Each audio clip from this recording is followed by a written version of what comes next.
মানুষটা কখন থেকে তোমার একটা ডাকের জন্য উদ্গ্রীব হয়ে অপেক্ষা করছেন। তার দিকে একবারও তুমি চেয়ে দেখবে না? তাকে একবারের জন্য আব্বা বলে ডাকবে না মেঘলা?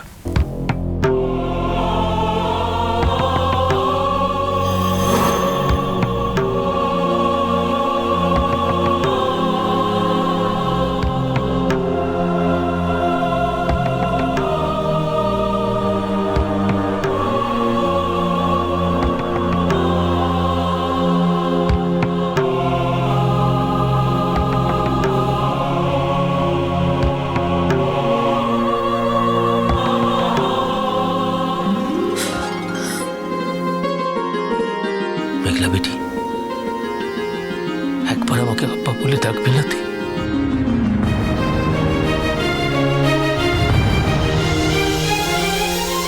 তুই দেখিস আমরা এই আব্বা আর বেটি দুজনে মিলে তোর মাকে ঠিক খুঁজে বার করবো।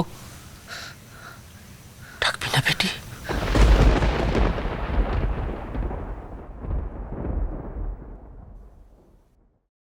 আব্বা।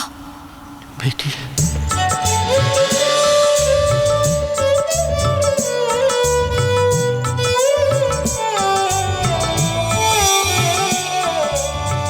আমার শুধু আপনার কাছে একটা রিকোয়েস্ট আছে গুরুজি। বলো এটা। আমি চাই না আমাদের বাড়ির কোনো সদস্য এই মুহূর্তে সবটা জানুক। আমি ধীরে সুস্থে ঠিক সময় মতো ওদেরকে সব জানিয়ে দেব। অনুরাগ, হুম? আমার নতুন পরিচয় জানার পর তোমার বাড়ির লোক আমাকে আর মেনে নেবে না, তাই না? তারা আমাকে বাড়ি থেকে চলেও যেতে বলতে পারে, তাই তো?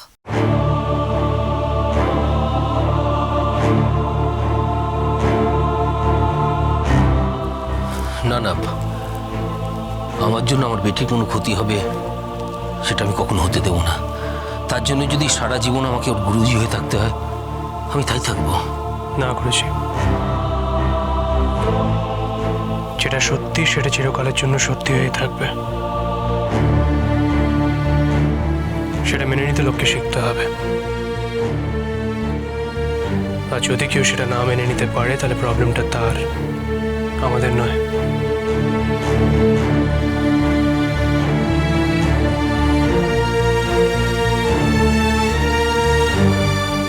মেঘলা,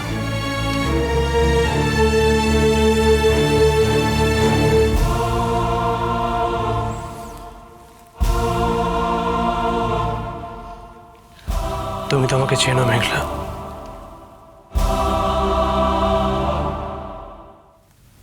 আমি তোমার পাশে থাকবো।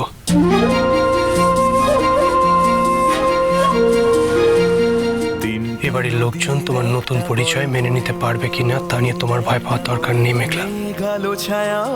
যে কোনো সিচুয়েশনে যে কোনো সময় আমি তোমার পাশে থাকবো, কথা দিলাম। একটা গল্প মেঘালো ছায়া অল্প স্বল্প, ইচ্ছেরা ডোবে ইচ্ছেরা ভাসে। তবে আমাদের বাড়ির লোকজন এতটা ইনসেনসিটিভ হয়ে যাবে, এতটা ইনহিউম্যান হয়ে যাবে সেটা আমার মনে হয় না। পিছে নদী, পিছে নদী। শুধুমাত্র হঠাৎ করে সবটা বলে দেওয়ার একটা শখ আমি দিতে চাই না, তাই হয়তো একটু সময় লাগবে মেঘলা। কয়েকটা দিন সময় তুমি আমাকে দাও, আমি সব ঠিক করে দেবো। অনুরাগ, বলো। আমি আমার মাকে খুঁজে পাবো তো?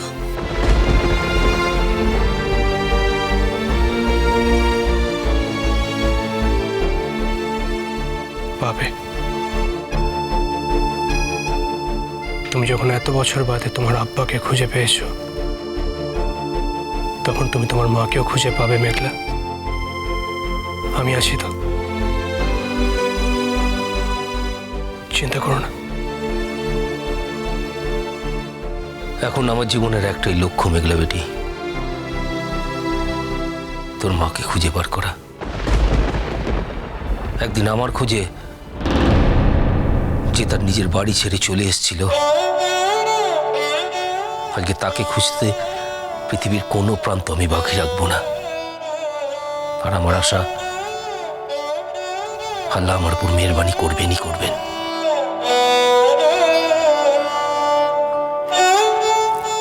শুধু তোকে একটা কথা বলে রাখি মেঘলা বেটি,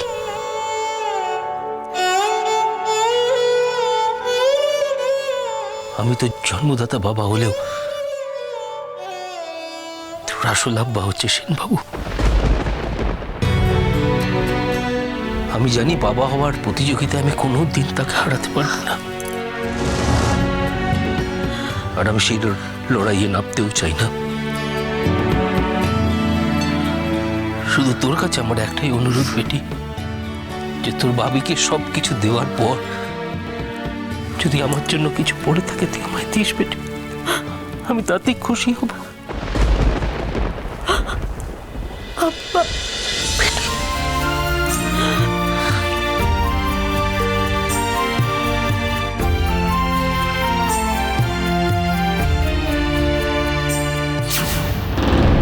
খবরটা যত তাড়াতাড়ি সম্ভব এই বাড়িতে চাওর করে ফেলতে হবে। এতদিনে একটা অস্ত্র পাওয়া গেছে মেঘলাকে হারানোর।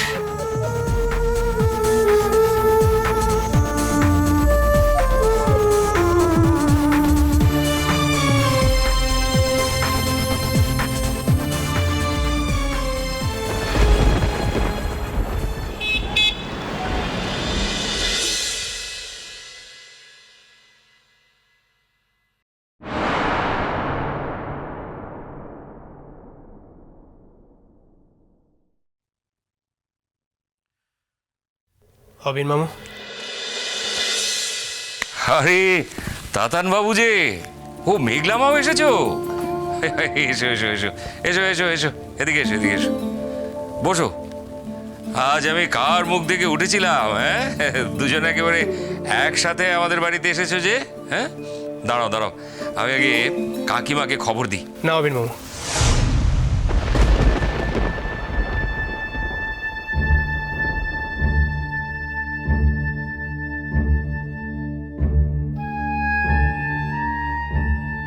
আমরা বরং দিদুনদের সাথে গিয়ে পরে দেখা করে নেব। আজ আমরা শুধুমাত্র তোমার সঙ্গেই দেখা করতে এসেছি, মানে আজ মেঘলা তোমার সঙ্গে দেখা করতে এসেছে।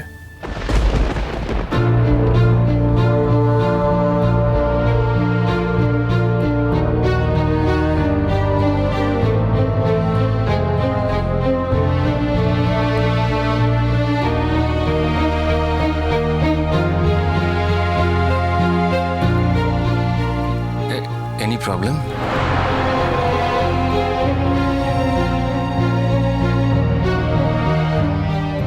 দাদান, বাড়িতে কি কিছু হয়েছে? আমাকে নিয়ে কোনো প্রবলেম নয় তো? না না অবিন মামু, মানে তোমাকে নিয়ে কোনো প্রবলেম কেন হতে যাবে? মেঘলাকে খুব শুকনো দেখাচ্ছে, শরীর টরীর ঠিক আছে তো?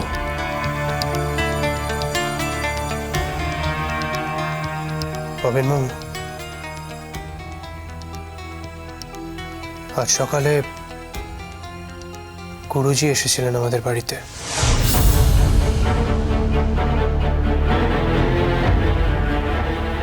ও আচ্ছা, কেমন আছেন তিনি? কোথায় আছেন? বাইরে বাইরে ঘুরছিলেন শুনেছিলাম, জানলে আমি একবার দেখা করতাম। অবিন মামু, আমি তোমার কাছে আমার মায়ের কথা জানতে এসেছি।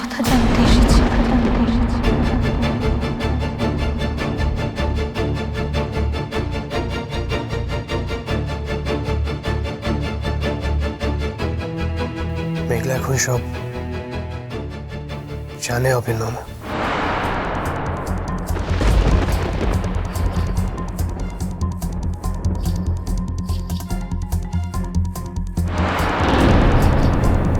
আমি তোমার কাছে আমার মায়ের কথা জানতে এসেছি। আমি তোমার কাছে আমার মায়ের কথা জানতে এসেছি।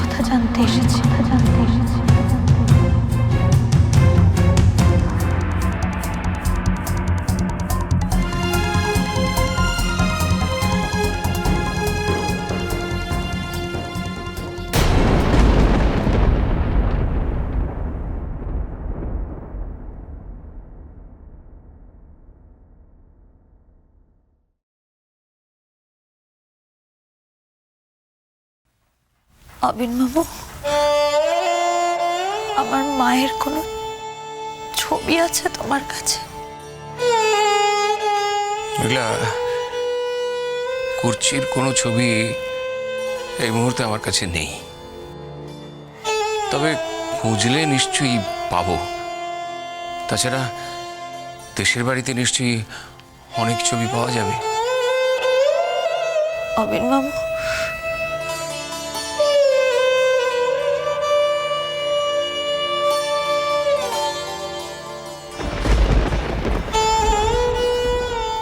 আমার মার খোঁজ আমি আর কোনোদিনও পাবো না, তাই না?